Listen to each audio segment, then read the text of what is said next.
Smile. Little bow. No way. I wonder if she could do the same for Gordon Brown. Please welcome Martine McCutcheon.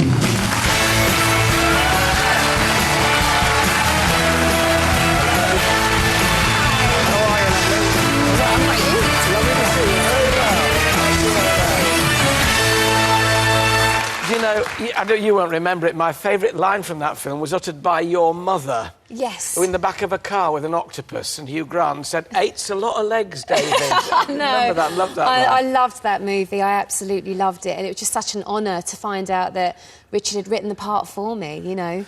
And, yeah, I still look back at that film and know that if I hadn't have been asked to have been in the film, that it'd have been one of those films I know I'd have gone, oh, I wish I was in that. Wish I'd been in that. Yeah. Do you know, I saw you in My Fair Lady, and it sounds as if I'm flanneling now, I'm not. And I loved your performance because, do you know, for the first time for me, I wanted to see if you could be taught to speak properly in Act 2. Yeah, You know, with it's Julie true. Andrews, you know that she doesn't really talk like that, as it were, and of course she speaks properly. But we were anxious to see if you could actually be transformed when you were. Yeah, it was something that, for me, I really enjoyed the journey because the pressure on me, you know, each night wasn't as massive as people thought it was because I'd trained at a school and done lots of different accents. But for me, the way my career's gone, I've always played Londoners and I've been grateful for the work, no matter what the part is, really. As long as I felt like it was a challenge in other ways, I've been happy to do it.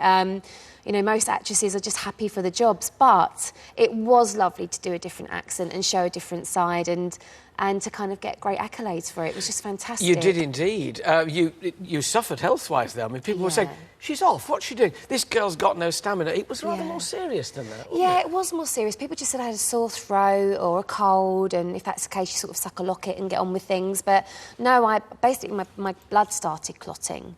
And they found a blood clot on my skull, and I was rushed into intensive care, and for about 24 hours my family didn't know if I was going to make it through or not because of a really severe kind of meningitis-like virus, so yeah, it was bad. So tough to take the flak when you thought, hang on a minute, it's not well, actually just that. Yeah, it's not exactly what the papers made it out to be, but you can't have too much control over what the press are going to say, and you just have to be true to yourself and look after yourself. And I learned a valuable lesson that, yes, you know, fame and your career is really important, but without you, you know, none of it means anything. And it really kind of helped me put things into perspective, because I think before then, I did put too much pressure on myself.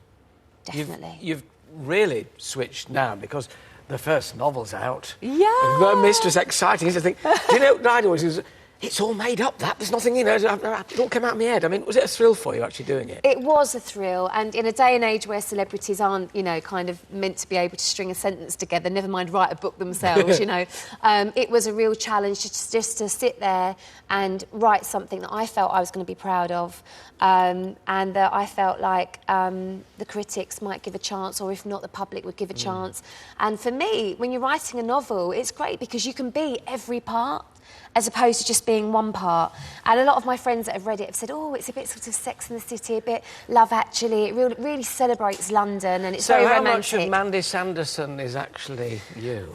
There's a big part of me in Mandy, but there's a big part of me in all the parts. You know, there's my naughty side, my saucy side, and my romantic side, but also the cynical part of me. You know, that's what was so great, is I could be all these different people that I might not necessarily be cast as. And divvy it all up and play a different person every time. Yeah, and it was just so brilliant to write, knowing that I can write and say whatever I wanted to do. It was brilliant. Is this something which is going to become a regular part of your life now? Well, I'd love it to be. I mean, you know, I found out it went to number 5 on the Times bestsellers list, and I was just over the moon because there were people kind of being a little bit kind of cynical about it and putting me into kind of a certain bracket that I didn't feel I deserved to be in. And so it was brilliant because the public did make their own minds up, and they're still buying it, and I'm really happy. Had you always wanted to do it, or was it kind of a stopgap? You know, work's a bit slack at the moment. Yeah. Gosh, I better think of something else. Which well, way around work was it? is tough at the moment. I think if anybody's honest in the business right now, as an actress, you know, there's so much reality TV and it's got its place, and I love it. But it does kind of make the really good work that I really want to do, it does dry it up a bit. And so I thought, what can I do that's going to be creative, that's not selling myself short, that I would actually love to do, that I feel like the public would be interested in? And that's when I came up with The Mistress. And you know, the subject matter is quite controversial, and it all started as a TV idea. You know, I met up with the head of a TV network, and he said, what would you like to do? And I said, I'd love to do a romantic comedy TV series and give people a bit of that kind of Love Actually element, but for TV. And then people got wind of the fact that I was writing and did I want to do a novel, and it just went from there. You went over to Hollywood after Love Actually. Yes. It didn't, you know, work terribly well. Has the experience that you've had now, both on screen and on stage, made you tougher, made you more sanguine about it? Yeah, and I think people can, you know, when you say as a woman, you know, you're strong, I think they can sort of think, well, you're difficult, or, you know, you're too hard. And I don't think I'd ever be that. I'm quite a soft, emotional person. And I think if I lose that, a lot of my emotions wouldn't be there for the plucking when I'm acting, you know. But are you more exacting now, do you think? I'm much more of a businesswoman now. And I'm much more precise about what I'll do and what I won't do. But I always say no with a smile, you know. I just say, oh, no, I don't want to do that, really, you know, and try to be as accommodating as I can be.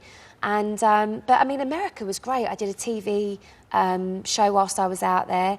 But, you know, you sign your life away for maybe 8 years, and the head of the network changed and didn't know whether he wanted to kind of get something new or do the show we'd already filmed. And it was a really kind of frustrating time because I was being offered all these movie roles and not able to take them. And I've watched them since. I won't say which ones. Right. I've gone, oh no, that could have been me. Yeah. Well, it's nice you came back, and at least now we can read you as well as watch Exactly. you. Ladies and gentlemen, Martine McCutcheon. Thank you. Thank you. Bye-bye.